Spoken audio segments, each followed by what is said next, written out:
గురు గోవింద్ సింగ్ జయంతి సందర్భంగా సోమవారం ఎన్టీపీసీలో సిక్కు మతస్థులు భారీ ర్యాలీ నిర్వహించారు.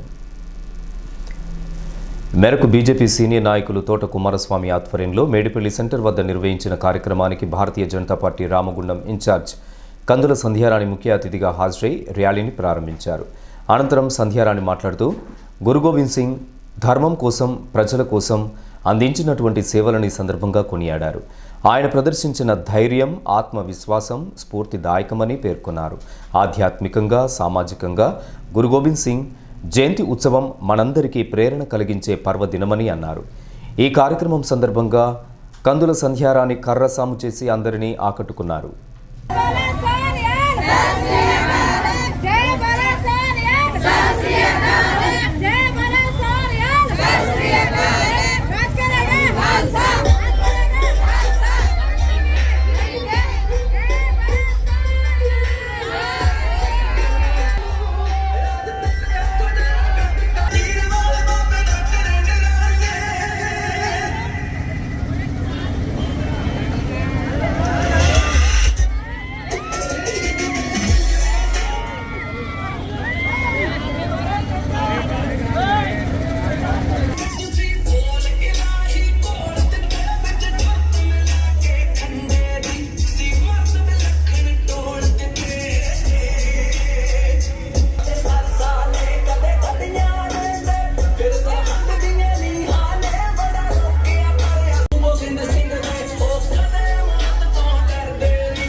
దైవంతో సమానంగా ప్రార్థించుకోవడం అనేది ఒక మంచి సంస్కృతి.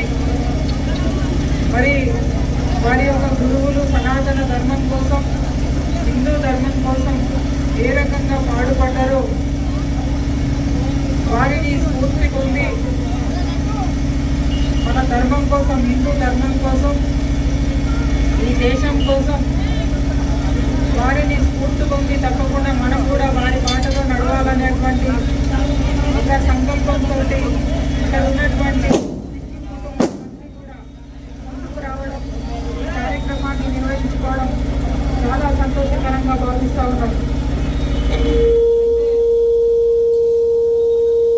హిందూ ధర్మాన్ని ముందుకు తీసుకుపోవడం లోపల, అన్ని వర్గాలని ఆదుకోవడం లోపల గౌరవ భారతీయ జనతా పార్టీ కేంద్రంలో ఉన్నటువంటి ప్రభుత్వం ప్రధాని నరేంద్ర మోడీ గారు ఎప్పుడు కూడా ముందు వరుసలో ఉంటారో వారి కోసం, వారి యొక్క అభివృద్ధి కోసం కృషి చేస్తూ ఉన్నారు.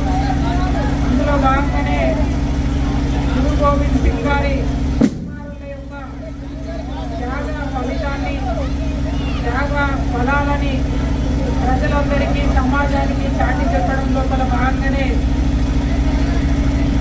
వారు డిసెంబర్ 26న ఒక పెద్ద కార్యక్రమాన్ని ఏర్పాటు చేసి ఆ రోజు ప్రధాని నరేంద్ర మోడీ గారు ఆ కార్యక్రమంలో పాల్గొనడం జరిగింది. డిసెంబర్ 26నే బాలల దినోత్సవం కూడా చేసుకోవాలనేటువంటి ఒక సంకల్పాన్ని వారు ముందు పెట్టడం జరిగింది. అంటే ఈ రకంగా మహనీయుల యొక్క త్యాగ ఫలాలని, ధర్మం కోసం వారు పట్టుపడ్డటువంటి చరిత్రని సమాజానికి చాటి చెప్పేటువంటి ప్రయత్నంలో నరేంద్ర మోడీ గారు, భారతీయ జనతా పార్టీ ఎప్పుడు కూడా ముందున్నది. ఈ కార్యక్రమంలో బీజేపీ సీనియర్ నాయకులు మేరుగో హనుమంతు గౌడ్, కోమల మహేష్, పల్లికొండ నర్సింగ్, రఘుబీర్ సింగ్, భీమ్ సింగ్, అజిత్ సింగ్, బచన్ సింగ్, విక్రమ్ సింగ్, రంజిత్ సింగ్, మంగల్ సింగ్, డొనాలత్ సింగ్ తదితరులతో పాటు అధిక సంఖ్యలో సిక్కు మతస్థులు పాల్గొన్నారు.